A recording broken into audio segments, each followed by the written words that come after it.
subject. Now, teaching this and being a tenured professor are very, very different things, but it didn't stop Lex from putting MIT all over his social media. His LinkedIn, for example, says MIT and nothing about Drexel, which is weird because on a LinkedIn, you'd want all of your academic credentials on there. Even if you go to any of his papers, it cites his school as MIT. Again, when you're publishing an academic paper, you'd want all of your academic qualifications in there. So why is he so eager to cover up the fact that he went to Drexel and not MIT? Well, because Lex uses this to give himself authority when speaking. Lex Fraud Man, MIT, also, which is something most people seem to sometimes care about, followers and stuff like that. Like, did you just do that? And then they said, enough of that nonsense. Enough of that nonsense. They said to me, enough of that nonsense. So what is his affiliation with MIT? Apparently what Lex did is what a lot of slimy academics do to boost their clout. Somebody from MIT commented on these dubious practices. Basically what people will do is the bare minimum to get associated with the school. So for Lex, he gave a free lecture for no marks.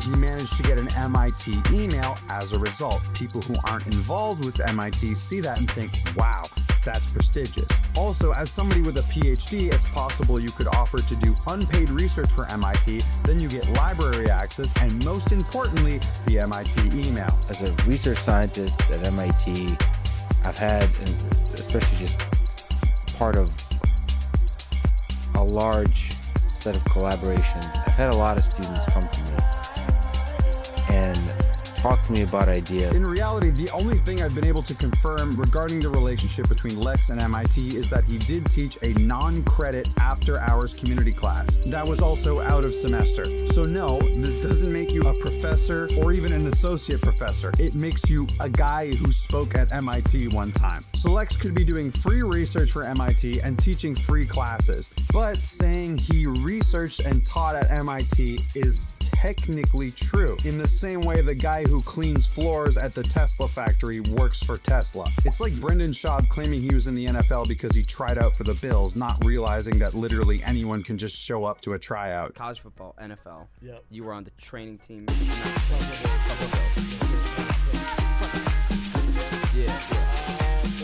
What my favorite part about this whole saga is that for all of his profile pictures, Lex uses this photo of him speaking at MIT. And you'll notice all this complicated math behind him. Do you remember? You think that this is Lex's math, but no, it was the guy before him who wrote all this stuff on the board, and Lex just walked in after and gave a lecture. But it looks very fancy on literally all of his social media profile pictures.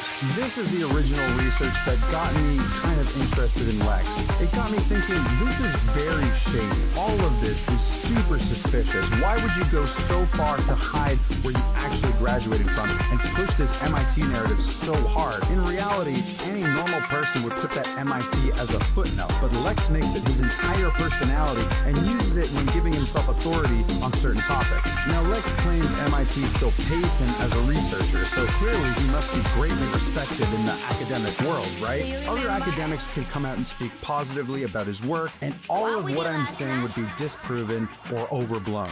But what's interesting is that Lex's claim to fame was when he wrote a paper on the safety and effectiveness of Tesla's self-driving capabilities. Now, somebody like Lex, who's taught at MIT and researches and has so much background in academia, would obviously publish a paper like this academically, right? But it never was published academically, which is very strange for anyone at an alleged high level like Lex, considering he's had papers published in the past that are considered legit. But for this paper, it was never peer-reviewed or even published via MIT. For those of you who don't know, a peer review is absolutely essential for any academic paper to be considered legit. Think of it as a quality control for papers that everybody has to meet. The bare minimum standard for an academic paper is a peer review. This paper that Lex wrote happened to be extremely favorable to Tesla. People in the tech industry absolutely reamed it. Nobody would co-sign it, nobody would peer review it, and even today it's extremely hard to find an archive of it. Most of what you can find on it is people shitting on how bad it is. In fact, experts in the field called it it incorrect, biased, and misleading to the point of negligence. It's pretty damning, if I do say so myself. The paper was so biased and so bad that people in the industry have actively distanced themselves from Lex as a result. Even people who aren't high-level academics want nothing to do with him, like Neil deGrasse Tyson. Have you seen Lex Friedman playing guitar while driving around a self-driving car? Yeah, Lex drove around in a Tesla while playing guitar. It's pretty fascinating. Have you known Lex's podcast?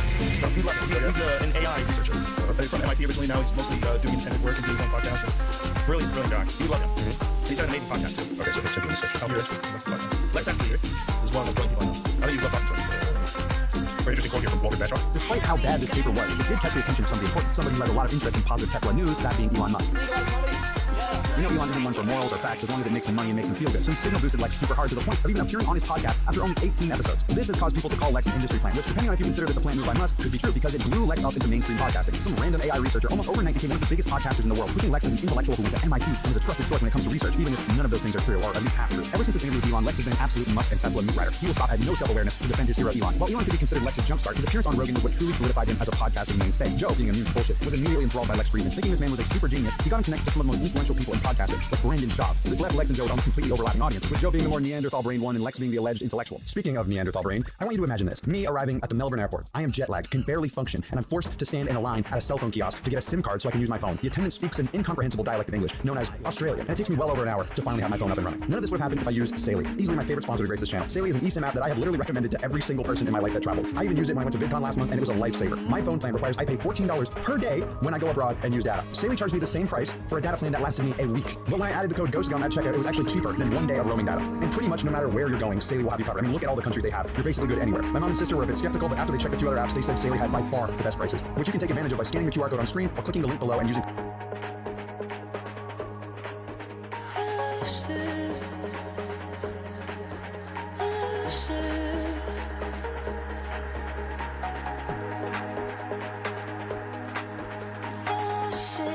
It's convenient that Lex and these other guys say academia is being corrupted so their audience ignores them, but Lex has been shady or half-truthing about his academic background for years now. Guys like Lex have become mainstays in Joe Rogan's space. Therefore, because Joe Rogan is basically mainstream now, these guys also become mainstream. Joe Rogan, podcaster and alleged comedian, has arguably become more mainstream than mainstream news. If you told me this would happen a few years ago, I'd call you crazy. But now guys like Lex have been able to become the mainstream, and I'm not afraid to say they're all grifters. All of them. They love to wax on about how the mainstream media is biased, speech is being censored, and they're the last line of defense. My guy, you are the mainstream media now. You're biased, you censor people, and you misrepresent shit all the time. I think what drives people insane nowadays is insincerity. People who claim to be something that they're not. And that's the only word I need to describe Lex. Insincere. He's the perfect example of a grifter. He claims to be an unbiased, super genius alpha male. He is none of those things. He's an agenda-pushing grifter who desperately tries to fit into the Rogan sphere and continues to embarrass himself in the process. He claims to be all about love, but freaks out on random people, fans, and blocks anybody who mildly criticizes him. And most importantly, he's not a truth seeker. Lex is someone who just cares about blowing up his image and making himself more famous, which is fine. But don't pretend like you're not that. But the problem with Lex is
is drive home to you, baby.